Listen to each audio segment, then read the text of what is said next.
Good. Yeah, so I'm a classic serial entrepreneur, natural born entrepreneur. Started out, 9, 10 years old. I learned very young. My dad said, if you want something, you need to go figure out how to pay for it. I'm not going to give you the money. So I would knock on your door. I'm Greg. I live down the street. I'll cut your grass, rake your yard, wash your car, walk your dog, whatever it takes. I need to make some money. So that's how I learned entrepreneurship. I did not go to college. I went in the Navy right out of high school. After I got out of the Navy, I worked in restaurants and I did construction on the side. I was working in a restaurant. A guy was building an addition. He hired me to clean up after him. So I'm a hard worker. I'm a fast learner, and he liked me, so he had me follow him around from that point. So I learned construction working for him while I was doing restaurants at night. And fast forward to 1997, I moved to the Outer Banks of North Carolina, a little island off the coast of North Carolina where the Wright brothers took off, where flight originated. And Cool. I started a little remodeling handyman company in 1997. 7 years later, it was a $30 million building company. I was one of the largest builders and developers in the area, and I started and scaled 12 other companies along the way, mostly service-based companies, ancillary to the construction and real estate industry. And I reinvested all the profits into real estate and kind of scaled that. And that's where the 250 million came from. It was all me, my own money, going to the bank by myself, no investors, none of that. I did hundreds of Damn. millions with investors aside from that, but that was just me, my own capital, signing on the dotted line at the banks. Started out with a lot flip, then I started building spec houses, then I started doing commercial buildings, multifamily, land development, mixed use subdivisions, all that. So my goal and my purpose in life was to build businesses, to generate cash flow, to invest in other assets so that I could fund all of my ministry efforts and my philanthropic efforts and things like that. So that's me in a nutshell. Damn. That's a lot. That's a lot, Greg. So Yeah, you and so started when with nothing. Didn't go to college, right out of high school. I I had know. no money, no backers. Nobody in my family were entrepreneurs. I learned it all the hard way through self-education, through trial and error, and developing myself as a leader, delegator, motivator, believing in myself, believing God created me for a purpose, and taking action on everything that I learned. So that's how I did it.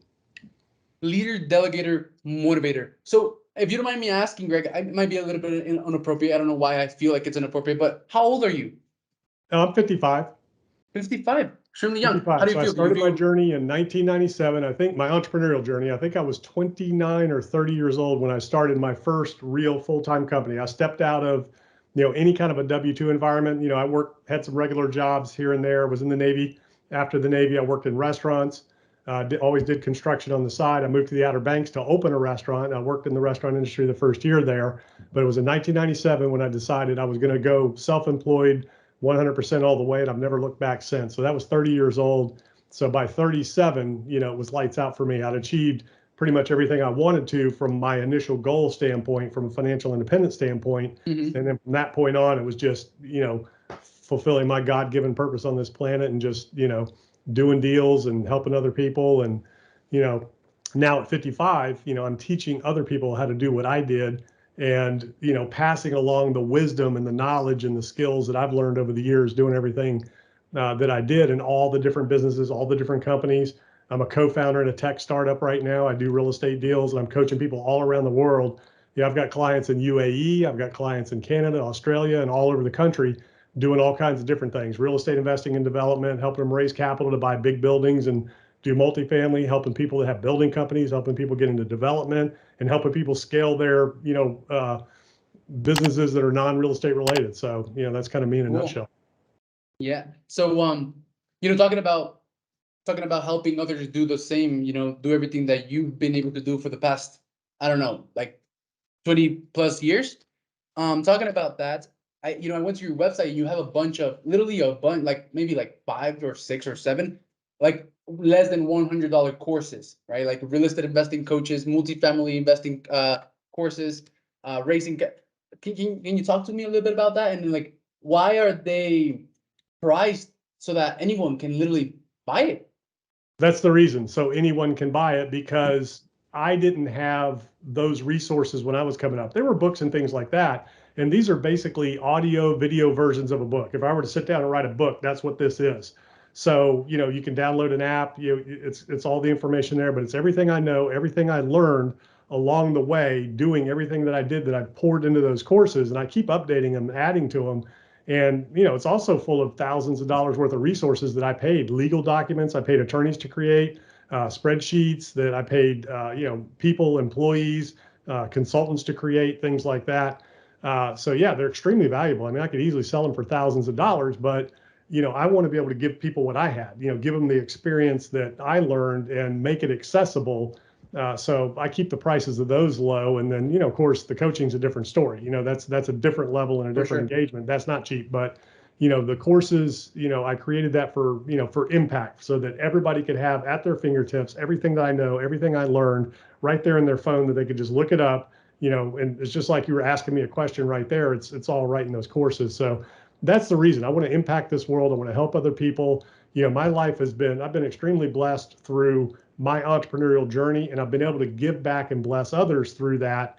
Not only financially, just, giving, but also by teaching and mentoring and helping and coaching. And I tell you, people will go through these courses. I get messages every day that my little $95 course is changing people's lives, that they completely transform their lives, their families' lives for generations just by going through the course. I mean, it's really amazing.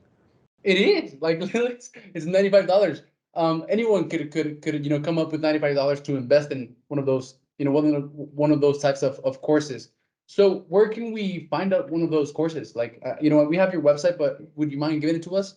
Yeah, it's all on the website, gregdickerson.com. That's the easiest thing to remember, gregdickerson.com. All my stuff's there, courses and coaching and all that stuff. But yeah, they're good stuff. And if you take action on what's in there, you can change your life with them. Mm-hmm. So one thing, a quote that I read when I went to your website is, one connection is all it takes, right? And I have this belief that we're literally one connection away from anything that we want, and it's because of my own life, right?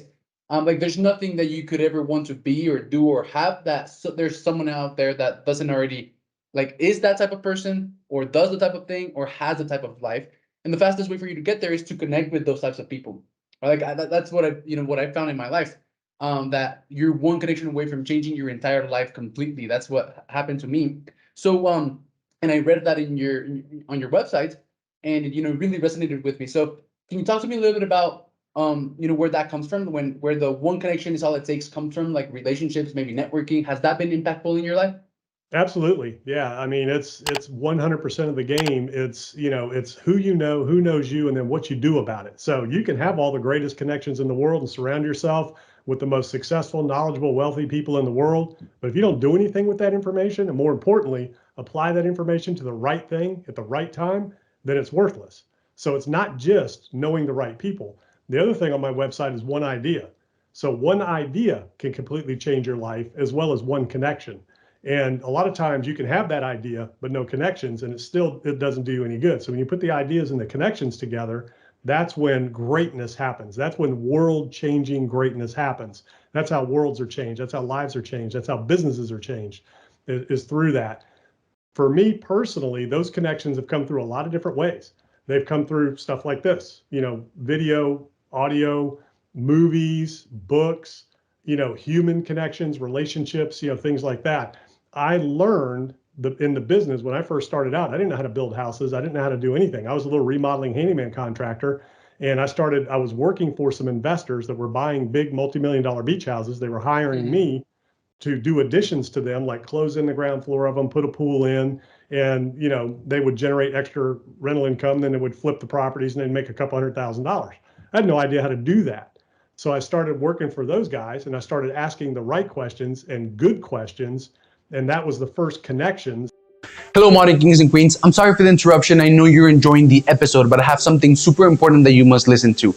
If you've been following this podcast for a while now, it's because of one of two reasons. Number one, you aspire to have it all, to unlock your potential across all areas of your life and achieve true freedom physically, emotionally, spiritually, sentimentally, and of course, financially. And or number two, you're a real estate investor or an aspiring real estate investor who has chosen to use real estate as your wealth creation vehicle to achieve financial freedom. My mission as part of the Modern Kings and Queens movement is to help as many people as I can achieve financial freedom using the vehicle of real estate. And I believe that networking can be an incredibly powerful tool to help you unlock your potential across all areas, but more importantly, financially, and more specifically in real estate. I believe that in real estate, your net worth is your network. This is why I created the 4-step capital raising networking system to help real estate investors propel their growth by using a reliable system that will consistently help them connect with their ideal investors, build trust, add value, get their investors to promote them and put them in front of more investors, and raise more capital faster and in a much more effortless way so that they can become successful, not only financially, but across all areas of their life. If this is something that you want, and this is something that you're interested in, click the link below to gain access to a training that will explain the 4 steps to building a high leverage network that you can use to raise millions of dollars in capital, propel your growth in real estate, and achieve financial freedom in a much more effortless way so that you can have more time and energy to pour into every single other area of your life so that you can become successful, not only financially, but across all areas of your life. In this training, you will learn 4 things. Number 1, aligned connections. I'll show you how to network effectively and how to make sure that your networking efforts work by leveraging a secret, little known concept called the cloak track. Number 2, networking tool. I'm gonna reveal to you a secret networking tool that the top 5% of successful real estate investors use to become successful. And I'm gonna show you how you can use it too to become successful and get out of that 95% of real estate investors that don't really make it. 3, high status communication. In order for someone to invest in you, they have to feel like they know you, like you, and trust you. A lot of people can communicate, but very few can connect. High status communication will allow you to build trust and add value in a way that will make people feel like they know you, like you, and trust you for years in a time span of 30 minutes. And lastly, the 4th thing is the attention multiplication machine.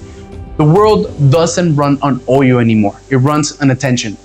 And this last thing, the attention multiplication machine, will show you how to get wealthy investors to promote you and put you in front of more wealthy investors so that you can raise more capital faster and in a much more effortless way. So if this is something that interests you, click the link below to go watch the training. Make sure you stay all the way to the end. If you find value and you want to book a call to talk about how you can get this completely offhand system, completely done for you system, implemented for you in the next 5 days. So click the link below. I'll see you on the other side. And I hope you enjoyed the rest of your episode. Thank you very much. Bye-bye. That I made that taught me how to do the same thing. They said, hey, if you want to do this, here's what you got to do. So I learned from them. So I took the information, I applied it to the right thing at the right time. When I did my first lot flip, I didn't know how to do that. I didn't even know that was a thing. I had a friend of mine who was a realtor, came to me with the opportunity. That one connection launched my career in terms of land development and opening and turning on the light bulb of what you could do with land. He said, hey, we can buy this lot over here for 100,000. My dad's got a client that'll pay 150 or 130. You put up the money, I'll do everything else. We'll split the profits. I'm like, you can do that? He said, yeah. I said, okay. So we did it. 30 days later, we split $15,000, and I had 100 grand laying around in and out. That one relationship, that one connection. So what I do after that, I started tying up all the land I could get my hands on as a builder. And what I learned from that interaction was people wanted that land and they wanted the houses, and I was a builder. So I said, I tied up all the land I could in the best developments in my area. And if somebody wanted to have a house on that lot, they had to buy the lot from me. So I made a profit on it. And then they had to build the house with me. So I made a profit on that. So that one little connection. Now, here's the other thing. I know you have a faith and you're a Christian, and I've heard you talk about it. So the individual, the realtor that brought me that deal, we did another deal together. I had an oceanfront hotel. I used to tear down oceanfront hotels and build big beach houses on the ocean down in North Carolina. So I had this deal under contract, and I told him about it. He was a realtor, and he was struggling financially. They were about to lose everything. He had a flower shop, and it was going out of business. And so I told him about this deal, and he had a client, very wealthy client, that came down and bought all of those lots from me and built all those houses with me. So that was my first big project that launched me into the multi-million-dollar oceanfront property development business. That was my first. I didn't even know what I was doing. Tied this hotel up. I know it was $3 million or something. I flipped it for 4. I can't remember. But that was my first big deal. But for him, that commission from that deal changed his life. He was able to pay off all his debts, get rid of that flower shop, launched his career in real estate. He got this guy as a client. He brought another guy in who became another top client. And I did probably 20 or $30 million worth of deals with those guys alone. And he was the realtor of all those deals and made probably $500,000 in a year just doing all of our deals together. just because of those relationships and those connections. Now, here's the interesting thing. So these 3 houses that I built where this hotel was, I later found out after I relocated from that area and met another group, big Christian organization, largest college Christian organization, on campus called Chi Alpha. It turns out that they held their retreats in those 3 houses every single year. I didn't even know that. I had no idea. So, and people were getting saved and baptized and ministry, all kinds of stuff going on from those 3 houses. They were big houses. They were 12-bedroom houses. So you could bring in each 12-bedroom house, I think something like 30 people, 34 people could sleep in those houses, 36 people maybe. So they would bring like 100 people into those houses every year and have these huge outreach events and retreats. And I had no idea any of that was going on. So and the way that hotel came about was a whole nother random connection too, that it kind of landed in my lap. So, connections are everything. And everything is connected, right? Like one little thing could lead to dozens or even hundreds of other little things, and you don't even know, right? And So you don't even know about the impact. So the way the hotel came about, I just remembered. So I was going to build my first house, and I wanted to buy this lot. So I bought a lot, and there was a lot between me and the house next door. And I told my wife, I said, "You go pick the plan." I bought the lot. She came back with a bigger plan than the lot would support. So I went to my neighbor. I said, "Hey, I need a little bit more land. Would you sell me this lot next door?" And he said, "Well, I'll sell you half of it. We'll split it. You get this, I get that. We have a nice little buffer." I said, "Okay." And he goes, and he owned a bunch of Dairy Queens down there, and he owned a bunch of hotels. And he said, "Hey, by the way, I've got this hotel under contract. Me and my partner were going to do it. We decided not to. Do you want the deal?" I said, "Sure." He said, "Well, here, take my attorney a check for 25 grand. Contract's yours, deal's yours. You buy it, you develop it. We don't want to mess with it." And he said, we were going to build 8-bedroom houses, but there was a big problem with big houses down there. And he said, "Don't try to do bigger." Long story short, I ended up getting 3 12-bedroom houses instead of 8-bedroom houses. I made the property work twice as much as it ever would, just because of that one connection from that one lot that I was going to buy to build my house on. And I went next door to ask him for that other half. Had I not done that, that whole deal never would have happened. That realtor never would have changed his life. The ministry would have never been going on where it was going on. I mean, just all these things from one connection. It's crazy, right? So, Greg, so where do you think all of these connections come from? Because I just landed, in a real estate development company. Well, they have a real estate development company is like an arm from like the company. The company is called AF Clusters, right? So they're like a cluster of companies, and one of their companies is real estate development, which is something that I've wanted to do. I put it in my vision board like 2 years and a half ago. I didn't even know why. I don't even know why I picked real estate development, right? And then 2 years and a half later, I connect with a guy who's owner of this company of companies. And then I land here working in a company, like partnered up in a company who's going to help me grow and scale my company. My goal is to exit in the next couple of years. And building a team for them because they believe in like my idea, right, of using podcasting as a networking tool to connect with your ideal investors. And they're investing in me. And not only that, I'm directly participating in the real estate development company, right? And I don't know anything about real estate development. I literally don't know anything. I have like a couple of weeks here. But what I do know about is connecting, right? And I do know about networking and connecting with people and talking to people. And I have a really amazing tool that allows me to connect with anyone, like people like you. And they believed in this.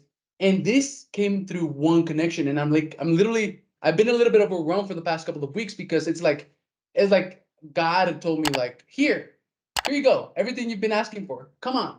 And he threw it at me. And it's like, damn, right? And now I have to be able to like manage it, right? So where do you think like these connections come from, or like all of this?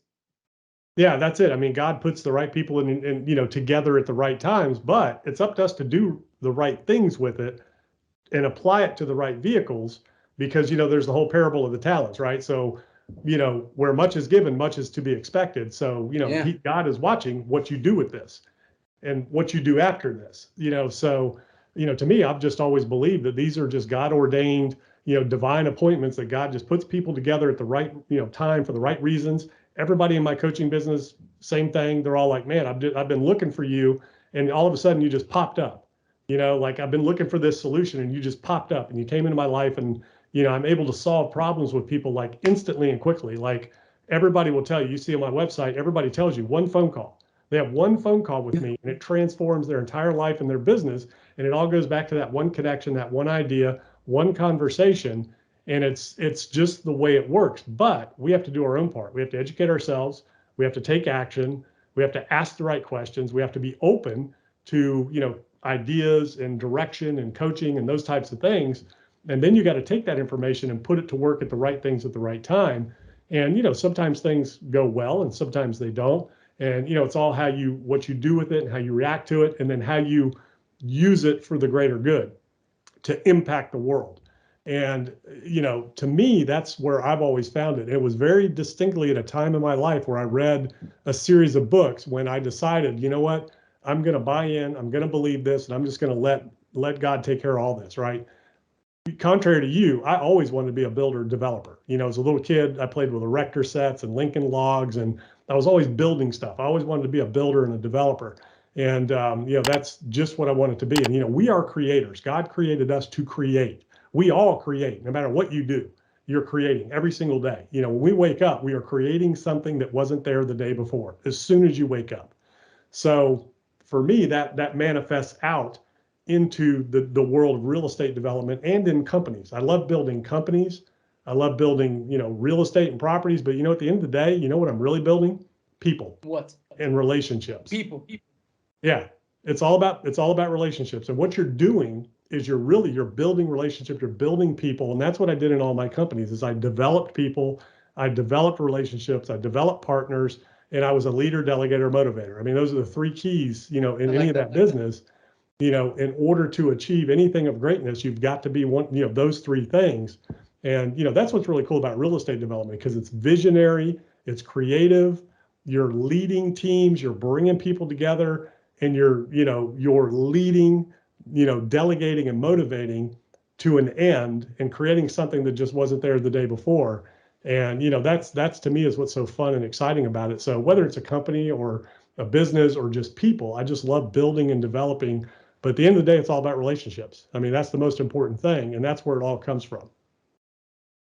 Building people, building networks and systems, right? So that you're able to delegate well, right? So, what type of real estate developments? I know that you've done, a ton of different types of real estate developments, land developments, and you develop a bunch of different types of properties and projects.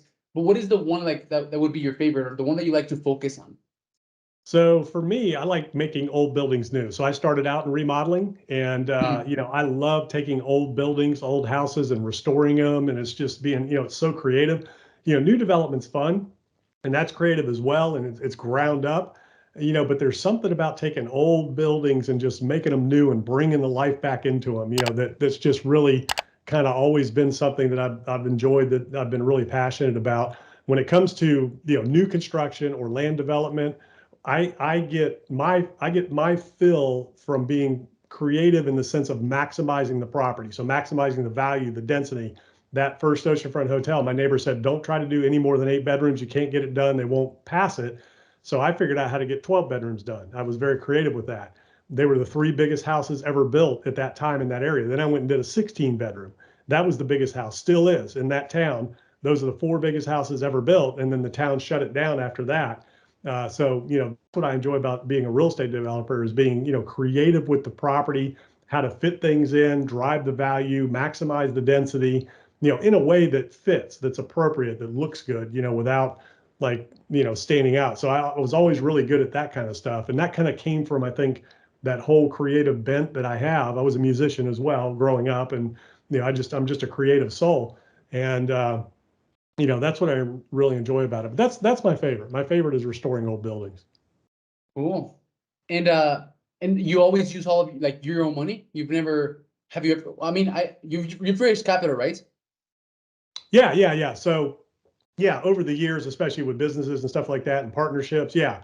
But initially, it was just me, myself. I use the cash flow from my businesses to invest and, compound and grow from there. And then, Mhm. after that, I leverage into partnerships and things like that. So Do you recommend to like use your money when you get started, or do you recommend to like use other people's money and use as much leverage as you can from the beginning?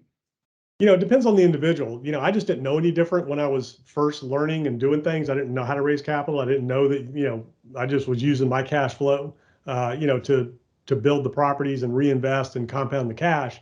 So that was just my strategy back then. And then when I learned how to, do the partnerships and leverage, then I did bigger deals with partners and with investor capital. So, it's really up to the individual. The key is, knowing how to do it, knowing how to do it the right way. And if you want to do bigger deals, you have to raise the capital. You have to bring other people and components together to do the bigger deals. A lot of times it can make some sense and sometimes it doesn't make sense. But, for me, that's just the track I was on because I just didn't know any different. But if I could do it all over again, I would have raised capital and done bigger deals right out of the gate way faster. Yeah, go bigger, faster, right? Bigger is Yeah. better. Because there's, I've been on a couple of podcasts and conversations with very experienced individuals, and this is one of the themes that comes up repeatedly. To go bigger, faster. Like as soon as you can go, as soon as you have an opportunity to go bigger, do it, right? Because like there's really no downside to going bigger, right? Right. But that's Um, not for everybody. And you don't have to do that. So, mm, I teach people how to raise capital. I teach people how to raise, $100 million in a year. So, that's one of the things that I do. And I've got people all around the world doing it. And I also have people that don't want to do that. They just want to use their own money. They just want to do their own thing. They don't want to be responsible for other people's money. So that's a big responsibility. Where much is given, much is required. And you're going to be held doubly accountable, for that. So, not everybody wants to grow and scale. Not everybody wants to, go super big, and that's okay because, we're all different. We all have our different passions, our different bents. We all have our different business models and things like that. So you got to figure out what's right for you, what you want to do, and then go after that. awesome. So, for any modern king or modern queen out there, you got to figure out what you want and, feel good with it, feel enough, and then just embrace it, right? In my case, Greg, for some reason I want to go really big, right? And I asked for going big, and it's being given. So like an example, one of the things that I wanted to do, I was exposed to a couple of masterminds in the past 2-3 years, ever since my daughter was born. And these masterminds like Gary J. White, Wake Up Warrior, and then the King's Council, and another like the Lion's Den, right? And basically, this masterminds, what they teach is how to become a better man, right? And they talk about family, fitness, focus, finance, the 5 pillars, right? The same message, different messenger. And I was exposed to these kinds of masterminds very early on, like when I was 18, and that's what like inspired me to come up with the modern kings and queens movement. And I realized that like with this masterminds, they were in the business of building men, right, into better men, and then helping them grow and scale their businesses. And then from very early on, I decided that I wanted to lead the modern kings movement and build men, right, lead a movement in which I was able to build men and help them start, grow, and scale businesses, right? So I wanted two frameworks: a framework to build men, which I already have right now, and then I wanted a framework to build businesses, which I stumbled upon. I literally came to this company and then they gave it to me, right? Because in order for them to invest in my company, I have to structure my company in a certain way and have an organizational chart with the CEO and with an admin department, HR, sales and marketing and operations and all of that. So, building a legit company. So I was literally taught this in the past couple of weeks. So like that tool that I was looking for, I wanted a tool, a framework to build men, and I wanted a tool to build businesses. And it was like, it's crazy, Greg. Like, it was like, here, take it, right? So that happened. And then everything is like aligned. And I do want to go big. So the reason I'm telling you this is because, if you were me, you were 23 years old, you had all of this piling up, feeling not good enough, right? A little bit scared, maybe. Like, what would you do, Greg? And taking into consideration that you do want to go big. And then for anyone out there listening who wants to go big, what advice would you give that type of person? Do it. Don't just do it. That's And it. especially when Yeah. you're young, because the younger you are, the bigger you can go, because the bigger you can fail and pick right back up and keep going. So you need to think from the standpoint of you can't fail. What would you do if you knew 100% for sure that you weren't going to fail? So, at this point in your life, there should be nothing stopping you for going after the biggest deals you could possibly do, the biggest things you want to do. And you need to believe that you can do it. And, but the key is education. You got to educate yourself. You got to know what it is you want to do. That's the first thing. Figure out what it is you want to do. and, just do what I did. I knew what I wanted to do and I went after it and I went big and I did all of those things very quick, starting with absolutely nothing, no money, no connections, no mentors, no other entrepreneurs. And I built a, little company from nothing. I did 250,000 in sales my first year, did 30 million the seventh year. And I built a company. I had 20 employees. I had a CEO underneath me. Well, I was a CEO. I had, but I had a president, vice president, I had a CFO. I had 20 employees full time managing my businesses. I had several other companies. I had people all running those, and I developed myself into that leader, delegator, motivator. I educated myself. I poured into myself and I developed my people. So how did I do that? Books, training. I wasn't sitting in front of TV. I wasn't listening to music. I've never had one song on an iPod. So for me, it goes back to cassettes, little Sony Walkman cassettes, then the CD players, and then the 80 gig iPod that, I'm going to show you right here. I'm going to date myself. But so for anybody watching, I don't know if you remember this device, but this is my 80 gig iPod. I still have it today. There's not one song on here. It's all audiobooks, business, personal development, professional development, faith development, all of that. So you have to pour into yourself and then you have to pour into your people. I've spent hundreds of thousands of dollars on my education, not college, beyond college. So I didn't go to college, but I'm very self-educated.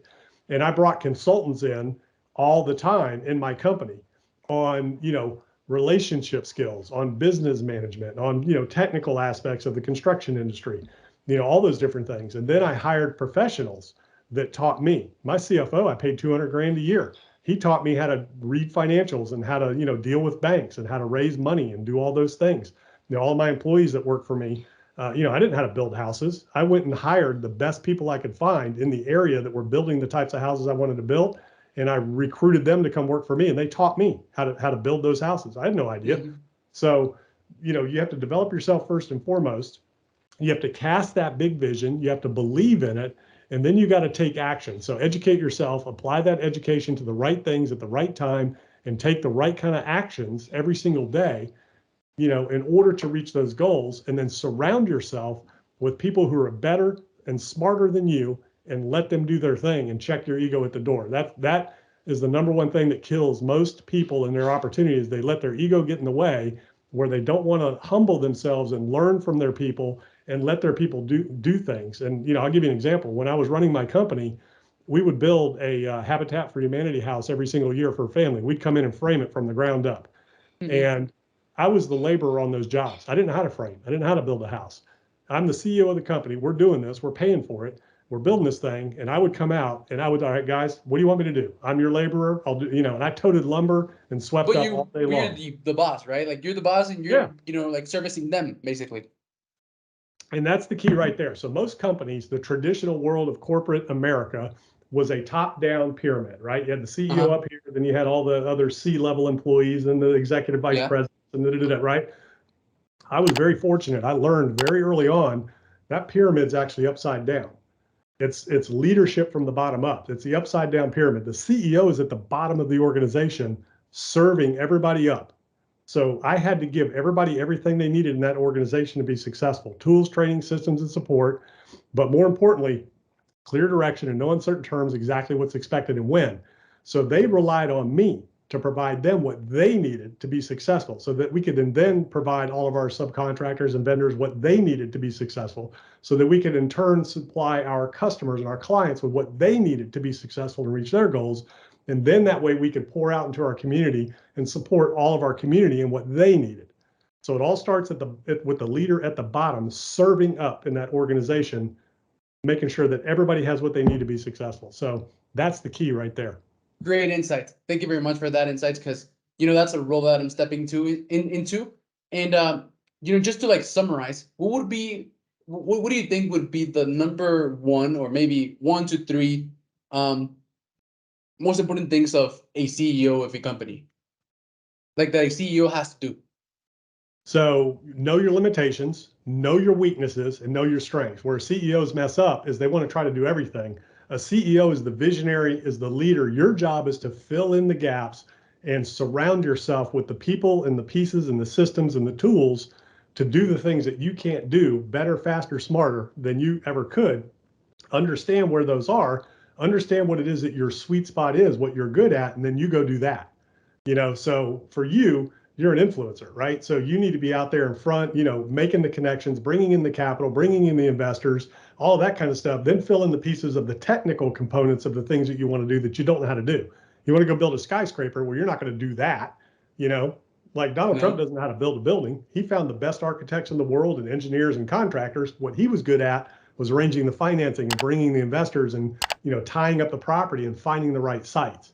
So you find out what your gifts are. Why did God create you? What's coming to you easy? What's easy for you?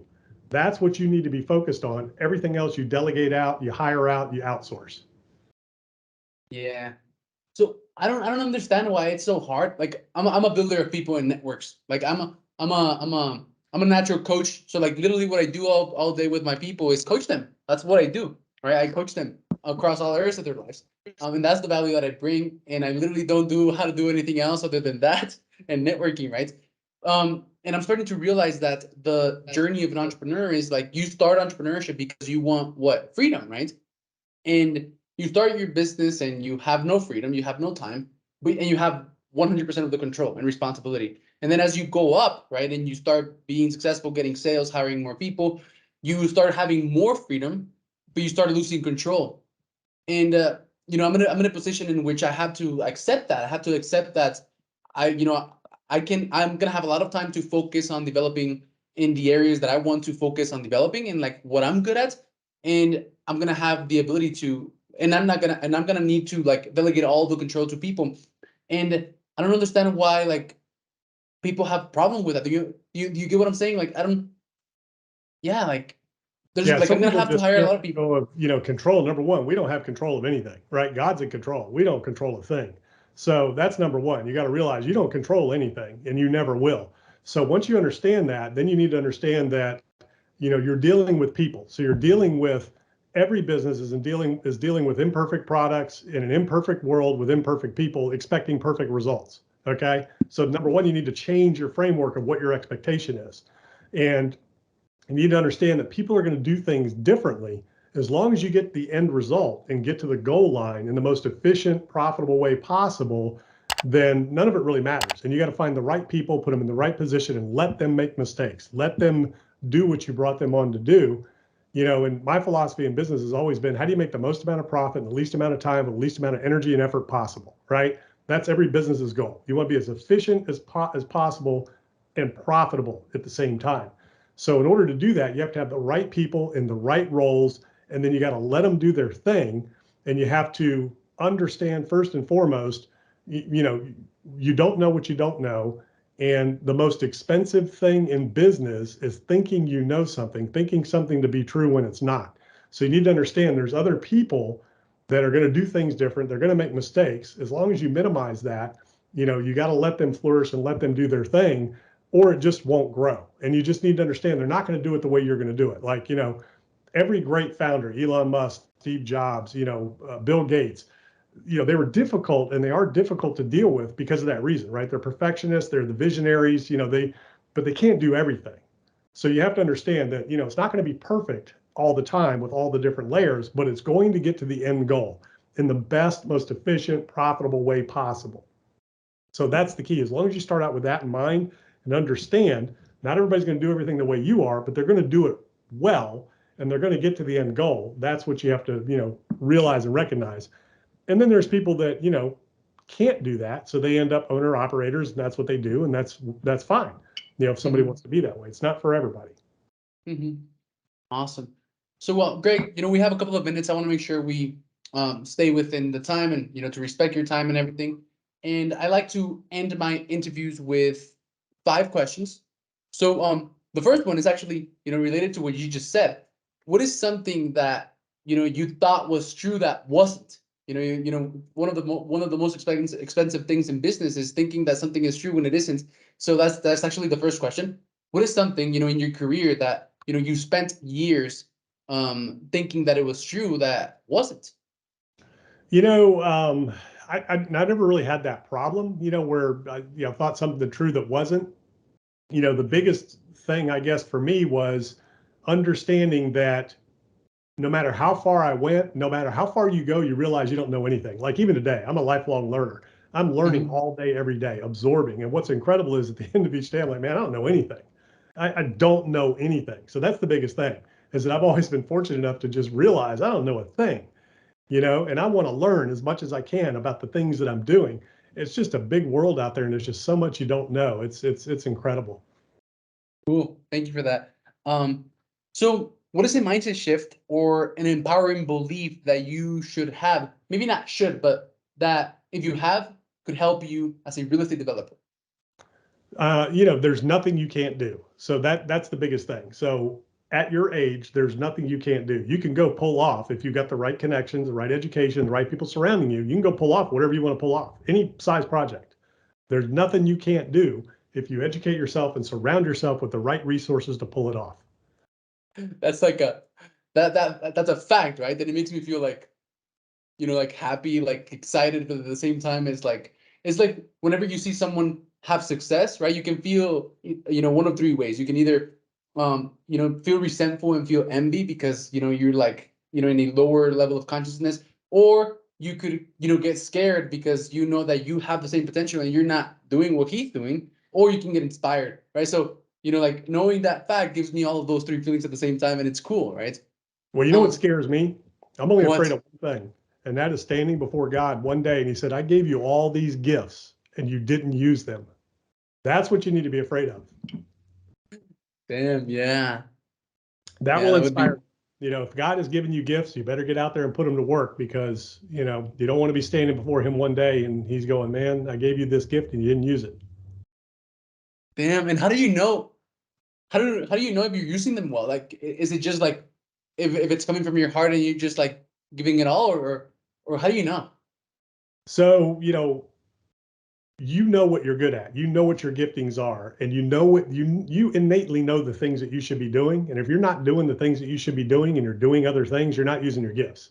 Mhm. So whatever comes easy, whatever's just literally falling in your lap and coming easy, those are your giftings. Whatever you have to work hard at, that's not what you're supposed to be doing. Like, you feel like you're pounding your head against the wall, and I'm not talking about challenges and things like that. I'm just talking about there's things that you just innately do well. Those are your giftings. So your job is to build on those, develop those, employ those, and use them to your fullest ability. Because you were put on this earth for a reason. And the reason you were put on this earth is to make things happen so that you can impact and help other people, so that that butterfly effect happens. That's why you were put on this earth. It wasn't to get rich and build big buildings and do all these things. It was to Yeah, do those things so that you can impact the world around you, and it continues to go on without you. growth and contribution. I love that. Um, so third question is, building relationships and networking is key to be successful in as a real estate investor, right? In the real estate investing game, capital raising, finding deals, and all of that. So, um, what networking strategy or advice can you give on that? So for me, I was never afraid to pick up the phone, and being young is an advantage. A lot of people think it's a disadvantage. It's an advantage. So I would pick up the phone to anybody I wanted to meet and say, hey, this is Greg Dickerson. I really admire what you've done. I want to be where you are. Would you let me buy you dinner, buy you lunch, buy you coffee? I want to learn how you got where you were. I want to learn how to do what you've done. So Yeah. that's what I would do. I would pick up the phone and call. I don't send an email. I pick up the phone and call. It's a little harder these days, but you'd be surprised who will answer the phone and who will take you up on that. As long as hey, I'm a seeker of wisdom. I love what you're doing. I want to be where you are. I want to learn how to do what you've done. Can I come see you? Whatever's convenient. Lunch, dinner, breakfast. I'll buy you whatever you want. Actually, Greg, so about 4 years ago, I was an insurance agent and I was selling insurance, and I had an appointment, right, to go and have a meeting with a family and possibly help them with an insurance policy. And they ghosted me, so they didn't come, and I had driven like an hour and a half to their house, and I was like, damn, I just wasted an hour and a half. They're not gonna come. So what do I do, right? And I've always been really clear about my goals, and I was like, well, I want to end up in real estate, so might as well start learning about it right now. So I got on my phone and Googled real estate firms near me, right? And then there were a bunch of real estate firms, and then there was one that really resonated with me, right? Because he was the guy was Hispanic. I'm Hispanic. I just learned how to speak English like 3 years ago, and it resonated with me, and I just like clicked on his website, got his address, went to his office that was like 5 minutes away, and asked for his number. I was like, I'm here to come and have a meeting with Jesse, right? And I was like 18. And long story short, he became my mentor, and he was the guy that introduced me into this, like modern king, world in which, I believe that we are created to like have it all, right? And he was the one that introduced me. So he didn't teach me like not a lot about real estate, but he introduced me to this world that I'm in. So by doing that you're telling me, right? So yeah, I totally agree with that. So the next question is, what is a successful strategy to raise capital that you know of?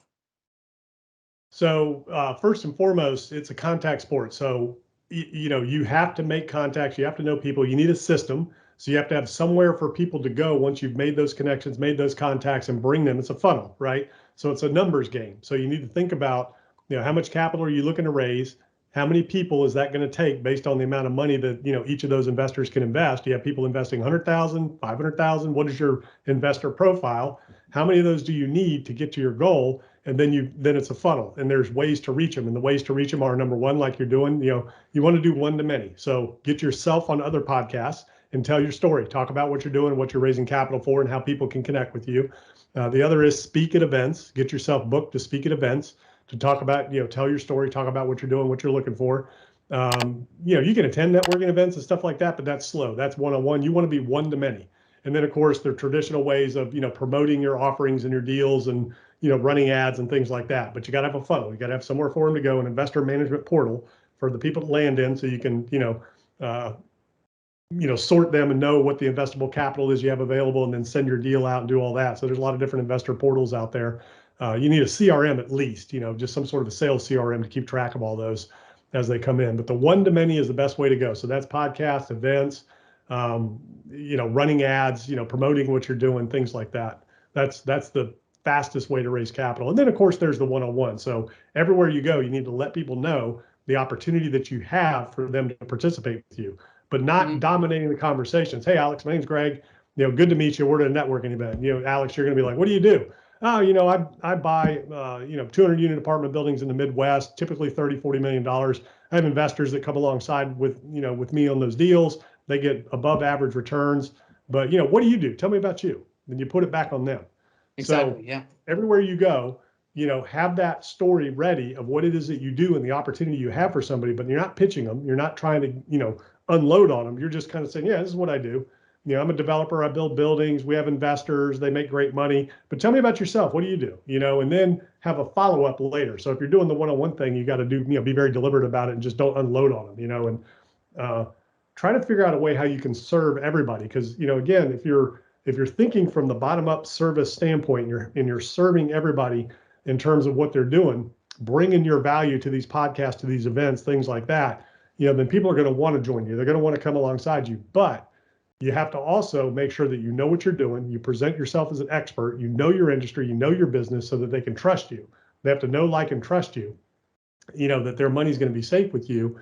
So you need to make sure you know what you're doing, and then you need to be, consistent and congruent across all platforms, so that your business information is the same across all platforms. Your images are the same. All of that, so that when people look you up, wherever they look you up across social media, they see the same message, the same everything. So if you're into 10 different things, they're going to be like, this guy's scattered. You need to be the one thing that you're the expert at, and that's what you do, and that's where people will trust you. I like that. And talking about one to many, I actually just invested in a speaking mastermind, the top 8 speaker mastermind, a couple of months ago. And I got a really amazing insight that I want to share with you, that I want to share with the audience. And it's basically, so, I dropped like 10 grand to be part of the mastermind, right? So it was a 3-day mastermind, and on the first day I was like, oh yeah, I'm meant to do this. I'm meant to stand on stages and speak to many people. So here it is, coach. Like there's nothing that you need to tell me. Like, I know what I want. But basically, Greg, what I wanted to, the lesson that I got from it is that, I ended the mastermind, right? The 3-day mastermind. I went home with a couple of action items, and 3 weeks later, I threw an event. I threw an event for 100 people. We gave breakfast, dinner. Breakfast and lunch, and it was a 1-day event in person. It was local, and it was a majestic fail because it was for 100 people and like 70 people went. Um, right. So I spent a lot of money and I didn't get the results that I wanted. But what counted was that I did it, right? And then it's been like 4 months since I joined the mastermind. It's been about 5 months since joining the mastermind, and about three other people joined as well to that mastermind, and nobody else has thrown an event, right? So the lesson that I learned is that, like, you are already a speaker, or you are already whatever it is that you want to be, and you just have to believe it and take action. That's like the lesson, right? Because um 2 of the 3 days for that mastermind, what the speaker, the coach, did was literally, all he was trying to do was make us believe that we were already public speakers, right? And I believe that. I got out of the mastermind believing, oh, like, I got it, right? Like, the lesson that he's trying to teach us is that we are already speakers, so we can go and speak, right?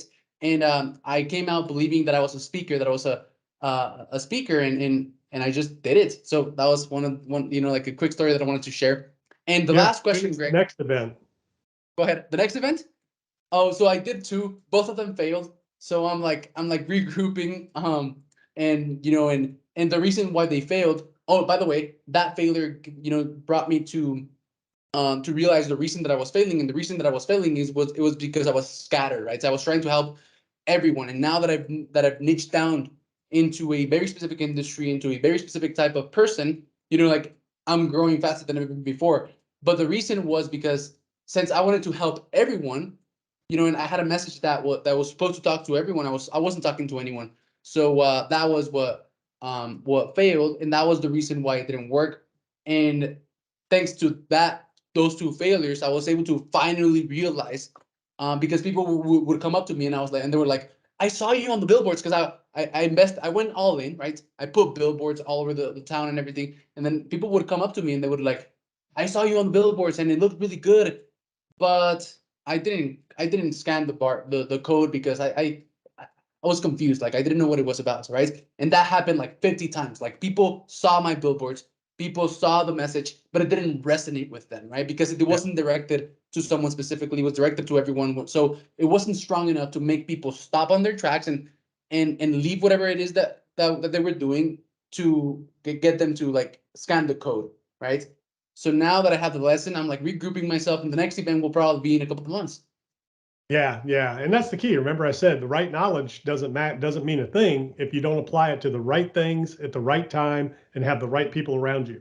So you can have all the knowledge in the world, but if you're all over the place, it doesn't do you any good.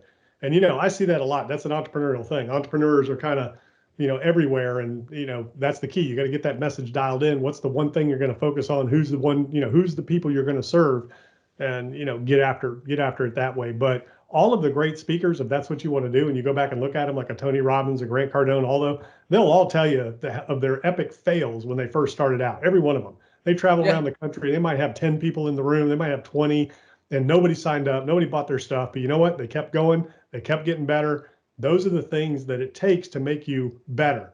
And I went through the exactly. same thing when I first started out, man. I had a lot of, projects that failed. I lost money, didn't estimate correctly, that's how you learn. That's how you get better, and that's how you move forward. But the key is you got to keep going, keep doing it, and you need to understand when the wrong thing, when it's time to like change completely, because you can keep doing the wrong things and you don't get any better. So you got to understand when it's time to move on from something, because that's another fine line. Like, as an entrepreneur, as a a king, you don't want to quit, right? You don't want to give up. You want to keep going, keep going. But you can keep going at the wrong things, and at a point you got to realize if something is not working, you need to understand that, and you need to sometimes let go of that and move on, like a business or whatever. And I've had businesses that didn't work, and you just cut them loose quick and you move on to the next one, Yeah. and understand what's working and what's not. Another important insight is that I already knew that information because of all the books and courses that I had taken about marketing, right? Having one message, one avatar, and being really clear about who you were talking to in your message. Like, I already knew that information here in my mind, intellectually. But throwing the events helped me internalize it emotionally, right? And I finally understood. So that's another insight, right? Like, I Yeah. knew the information, but for some reason I just couldn't see. Like, I was blind. And the last question, Greg, is, knowing what you know now, what piece of advice would you give yourself at the beginning of your real estate development journey? to have faster, easier, and smoother success? Yeah. So knowing what I know now, start big, get out there, raise capital, start big, because I had the knowledge, I had the team, I had the skills. I just didn't know that aspect. And, probably wasn't comfortable doing that either. So I would tell myself, look, there's nothing you can't do. Get out there, go big, and make it happen. Awesome, Greg. Thank you very much. We've come to the end, and for anyone out there listening who resonated with you just like I did, and who thought that everything that you said was super successful, and maybe they want to get their hands on your on all of your courses that you have, on your podcast that you have with over 1,000 episodes going over your journey. If people want to find these things, again, can you tell us, your website and where is it? What would be the best place to find you? Yeah, gregdickerson.com. That's where everything is. I've got a YouTube channel, podcast, courses, coaching, all that stuff. gregdickerson.com. Awesome, Greg. Well, thank you very much for your time. Thank you very much for being here. I really appreciate it. I enjoyed it, and I'll see you soon. Yep. Thank you for having me. Thank you for listening to the Modern Real Estate Investor Podcast. We want you to know that we love and appreciate you, and we're super grateful about being part of your journey of becoming a successful real estate entrepreneur and having it all. Please share this episode with a friend who you think will be impacted positively. Send it to someone who you know is interested in real estate and dreams of having it all and being the best they can be across all areas. And if you thought this episode was really valuable, share it on your social media as a post or a story. We have a special gift for all of those who contribute to the Modern Kings and Queens movement. So for those of you who decided to share this episode and help us spread our message, send me a message letting me know on any social media platform at Alex Ramirez, the Modern King. I have a special surprise for you. Thank you for watching, and I'll see you later.